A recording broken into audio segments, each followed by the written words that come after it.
ndagusuje kandi guha ikaze wowe uhora kuri Elmo Pote. Aka ni akanya rero tugiye kuba tugucira mu bintu bimwe na bimwe bigiye bitandukanye byo muri siporo, mu mikino iba iri kuba cyangwa se igiye kuba hirya no hino ku isi. Kuri uyu munsi wo kuwa mbere hari match ku isaha y'isa 4 iza guhuza ekipe ya Wolverhampton Wanderers ndetse na ekipe ya Nottingham Forest. Mugisha, iyi ni match isigaye yo ku munsi wa 20 wa shampiyona. Nama ekipe amaze iminsi imwe zose ubona ziratsinda imikino imwe iyindi zikayitsindwa. Ni match twakitegamiye. Ni match ekipe ya Nottingham Forest iri buze kuza ishaka amanota 3 ngo ifatirane ama ekipe ari muri Big Four yose. Niyo ekipe yonyine isigaye itaradrawinga nyine, kuko izindi zose zaranganyije, yaba Liverpool yanganyije, yaba Chelsea iranganya, yaba na Arsenal ziranganya. Urumva niramuka inganyije na ekipe nako niramuka ibonye amanota 3 yose, biraza gutuma ekipe ya Nottingham Forest yisanga ku mwanya iraguma ku mwanya wa gatatu, ariko ibuze kubinganya amanota na ekipe ya Arsenal, ku buryo byakoroha wenda ziraba zitandukanye n'umubare w'ibitego, ariko iraba yicumye nyine iyifashe, kuko iginyuranyo cyari gihari nuko ekipe ya Nottingham Forest match za mbere yazikinaga ikipe ya Arsenal itarakina, bigatuma Nottingham Forest rimwe na rimwe iyijyaho umwanya imbere ikaba iya kabiri, ariko noneho ubu birabinganya, uburyo kiba kibura nyine ni ibitego, imwe muri zo yakora ikosa indi ikaba yajya imbere yayo. So mu mikino 5 irwa guhuza aya ekipe yose barayinganyije. Ni match zihuza ama ekipe zidakunda kurangira ari ubusa. Ese nka match muri FA Cup yo muri 2022 ekipe ya Wolves yanyagiye Nottingham ibitego 4 byose ubusa. Nabundi ni match bakunda kunganya kimwe bibiri gutyo. So uyu munsi nanone ukurikije forme zifite, twitegemo ibitego byinshi. Oya, nta bitego byinshi anga mbona birimo, ko ekipe ya Nottingham Forest ni ekipe imaze iminsi yishakira igitego cy'intsinzi gusa. Wenda byaba bikabije ni nka 2-1, ariko nta bitego byinshi numva biri buze gupfa kuboneka muri no match, cyane yuko zino kipe zombi uko ari ebyiri, urebye match zazo zeruka, ntago ari ekipe nyine zatsindaga, harimo ubona ko ama ekipe zitsinda arimo ikinyuranye nyine kirenze. Ni ekipe wabonaga ni 1-0, ni 2-1, ni 3-2, ni izo rezilita nyine, ni izo rezilita amakipe yari amaze iminsi nyine agenda abona. Usibye ekipe ya Wolverhampton Wanderers yihereranye ekipe ya Leicester City ikayikubita 3-0, ariko ahandi urabona ni rezilita zigenda ziba zegeranye kabisa. Ntago zitsinda ibitego bikabije cyangwa nazo zitsindwa ibitego bikabije. Nibyo ngibyo rero, reka tuze kuba tureba uko biza kuba bimeze hagati y'umutoza Vitor Pereira wa ekipe ya Wolves ndetse na Nuno Espirito Santos wa ekipe ya, tumaze iminsi tubona witwa Matheus Cunha. Uyu mukino ikindi wamenya ni ekipe ya Nottingham Forest yiyongeyeho amanota 20 ugereranyije n'amanota yari yagize muri sezo iheruka, dore yuko ubu ngubu ifite amanota agera kuri 37. Bikaba bivuga yuko muri statistique urebye ekipe ebyiri muri eshatu zakoze ako gahigo byarangiye izo ebyiri muri eshatu zitwaye shampiyona ya Premier League. Ni ikigaragaza yuko hari byinshi byo kwitega kuri ino ekipe ya Nottingham Forest, ku buryo aya ari amanota y'ingenzi igomba gukurikirana kuri ino ekipe ya Wolverhampton kabisa. Naho reka tunyarukire mu Bufaransa. Ekipe ya Paris Saint-Germain yakinaga na Monaco. Ni ikihe gikombe bakiniraga? Bakinaga Trophée de Champion, igikombe cyahuzaga ekipe yatwaye Ligue 1 ndetse n'ikipe yatwaye Coupe de France, cyangwa se yatwaye Ligue 1 ndetse yaba yatwaye Ligue 1 aratwaye na Coupe de France, bigasaba yuko ikina n'ikipe yaba ya kabiri. Ariko Monaco ko yari yatwaye Coupe de France, ubwo niyo byakinaga birangira Ousmane Dembele ariwe utandukanyije impande zombi atsinda igitego kimwe rukumbi cyagaragaye mu mukino ku munota wa 92 w'iyongera. Ibyo mu Bufaransa byo rwose Paris Saint-Germain iba yarabyikubiye byose. Ousmane Dembele nawe akomeza gushayininga muri kiriya gihugu.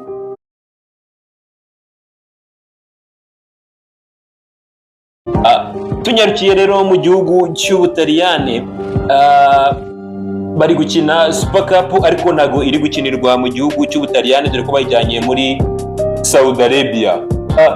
Match ibanza twari twabonye Inter ikuramo ekipe ya Atalanta, dutegereje kureba hagati ya Juve na Mirase, nazo zirakina.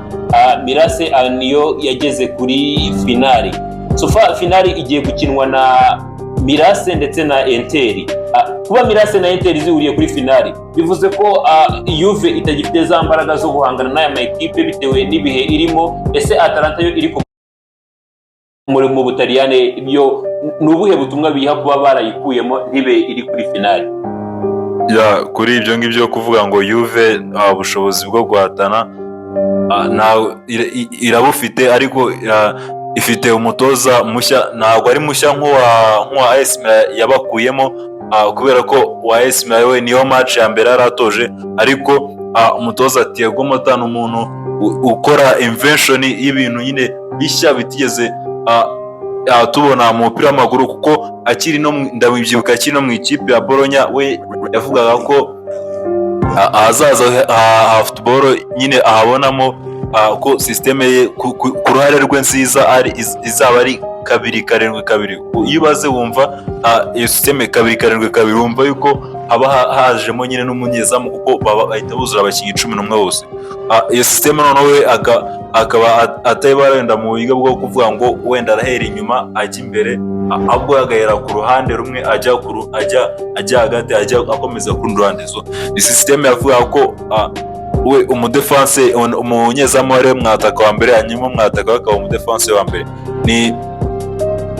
Niyo mpamvu nta muntu ujya upfa kumenya ngo Thiago Motta nyine atekereza iki, kuko urebye na line up aba yakoresheje hari igihe ubona nyine itandukanye n'izindi zose wabona, kuko urebye match yakinye na Manchester itsinda ibitego 2-0. Ni match cyagaragaraga yuko Juventus noneho yagarutse mu murongo, iteye ubwoba no ku ma ekipe yandi bigiye gukina, ariko ni line up ihabanye n'ukuntu nyine ibintu twari tubyiteze. Urebye nk'umukinnyi witwa Weston McKennie, n'umukinnyi uperforminga neza yari muri mediane, ku buryo ekipe ya Juventus nta kintu wayikoramo nyine, nta kintu wayikoraho ari muri mediane. Wareba uwo yamusimbuje yari yamukishije left back, uwo yamusimbuje ni Timothy twabonye ko kuri right wing aba aguruka, ni ibitego byinshi n'ama-assist, ahubwo ibyo byose yabyirengagije, ahubwo uwakaba yakina wenda mu gihe nta yindi option afite. Andrea Combiaso yamubanje hanze, nabwo amusimbuje nabo amushyira mu mwanya wenda wundi ataka amushyira amaso. Ni systeme za Thiago Motta ubona nyine ko bisaba nyine babicanganye, ntabwo amenya nyine ikintu abatekereza Thiago Motta, ariko niko bimera. Byarangiye umutoza mushya wari uvuye muri ekipe ya Porto, Sergio Conceição, amutsinze nyine kuri match ye ya mbere, ahita agera na finale y'iki gikombe cya Super Cup. So ni ekipe ebyiri zizahura, ni AS Milan zo mu mujyi umwe ndetse na nino ekipe ya Inter de Milan. So ni match n'ubundi utatujaginga ko ari Juventus, ahubwo ni umutoza wayo nyine uri kugerageza guhanga ibintu bishya. Atalanta nayo imaze iminsi yerekana yuko ari ekipe ishobora kurwanira n'umwanya wa mbere. Sofa iri ku mwanya wa kabiri, ariko Napoli irayirusha imikino. So kuba yo itabashije gutsinda ngo igere kuri finale, iyo noneho ni iyihe message biyihereza, ni iki ikwiye guhindura? kuba iri ku mwanya wa kabiri nanone nuko nayo irusha Inter do Milan imikino, niyo mpamvu iri ku mwanya wa kabiri. Ariko ikintu Atalanta wenda sinova ni ibintu byinshi Atalanta yandura. Icya mbere Atalanta ntago ifite ubushobozi bungana n'ubwa Inter do Milan. Ego Atalanta yatwaye igikombe cy'Uburayi giheruka Europa League, ndetse Atalanta nyine igenda inakonfirima iri no kubigaragaza muri shampiyona bisanzwe, ndetse no muri Champions League twabonye match yateye ihura na Real Madrid. Ariko Inter do Milan ni mukuru wayo cyane byagera kuri iki gikombe. Ifite ibikombe 8 bya Super Cup. Ni Inter do Milan n'ubundi ku bwanjye yahabwaga amahirwe yo kuba yagira finale, ariko football n'ubundi ekipe yari yose yasika gutsinda. Ariko ku bwanjye ntekereza ko Atalanta mu gihe nyine wenda itari yagera nko ku rwego Inter do Milan iriho, Inter byayitwaye nayo igihe nuko yabanza igafokasinga wenda kuri shampiyona, ikaba yacalenjinga yaba ikipe ya Napoli iri ku mwanya wa mbere ndetse n'izi ekipe zikurikira, ikaba wenda nyuma yo gutwara igikombe cy'Uburayi ikaba yanatwara na Scudetto kabisa. Nicyo kintu ntekereza wenda Atalanta yaba yarafokasinzeho ku buryo byatumye itisanga finale.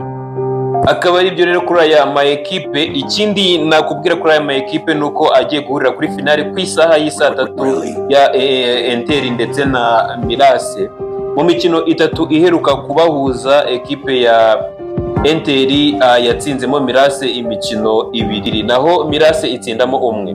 Ni imikino y'igitandukanwa, umwe yayitsinzemo ibitego 5-1, indi 2 Inter yatsinze 2-1, naho Mirase nayo umukino yayitsinze ikaba yarayitsinzemo ibitego 2-1. Tukaba tuza kureba rero iyi finali uza kuyitwarira